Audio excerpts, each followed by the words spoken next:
Assalamualaikum warahmatullahi wabarakatuh. Pernahkah kau merasakan sesuatu yang begitu dalam, tapi tak bisa dijelaskan dengan kata? Sebuah rasa yang muncul di dada, lembut, namun mengguncang seluruh jiwa. Itulah ilmu yang tak bisa ditulis. Ilmu yang hanya bisa dirasakan oleh hati yang terjaga. Bukan dari kitab, bukan dari ucapan, tapi dari bisikan halus Tuhan di antara diam dan napasmu. Di perjalanan ini, kita tidak sedang mencari pengetahuan baru, melainkan sedang kembali mengingat sesuatu yang sebenarnya sudah lama kita tahu, bahwa Tuhan selalu dekat, lebih dekat dari segala yang pernah kita kejar. Bab 1. Ketika pena tak lagi mampu menjelaskan. Ada satu ilmu yang tidak lahir dari pikiran dan tidak tertulis dalam kitab manapun. Ia tidak bisa diajarkan dengan ucapan, juga tidak bisa ditangkap oleh telinga. Ilmu ini hadir hanya ketika hati mulai diam, ketika kesadaran manusia perlahan kembali ke asalnya.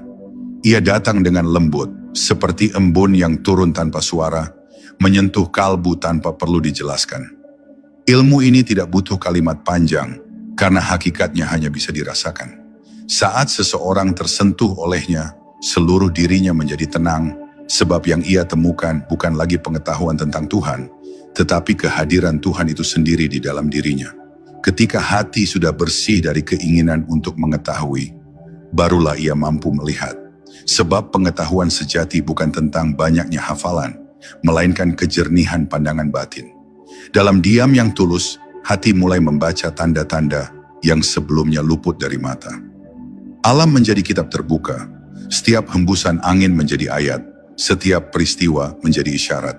Di sanalah seseorang menyadari bahwa yang mengajarkan semua ini bukan lagi guru, bukan pula buku, tetapi Tuhan yang menyingkapkan makna lewat rasa. Dan pada titik itu, seseorang mulai memahami mengapa para arif selalu berkata, yang paling dalam tak bisa diucapkan.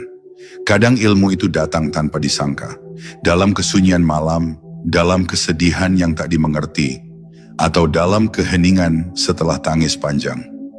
Di saat seperti itu, hati menjadi lembut, dan pintu makrifat terbuka sedikit demi sedikit.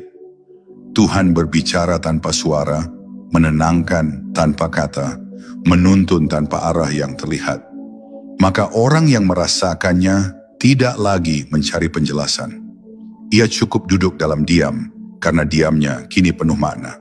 Ia tidak butuh mengerti segala hal, sebab hatinya telah yakin bahwa setiap yang terjadi adalah bagian dari kasih sayangnya. Ilmu yang tak bisa ditulis itu mengajarkan ketundukan, bukan kesombongan. Ia membuat manusia rendah hati, bukan merasa tahu.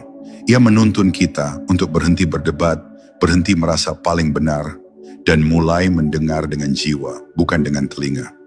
Sebab hati yang tersentuh oleh cahaya Tuhan akan berbicara dengan bahasa yang sama di seluruh dunia. Bahasa keheningan yang penuh cinta. Di situ segala perbedaan lenyap, segala perselisihan larut, dan yang tersisa hanyalah rasa damai yang tak bisa dijelaskan.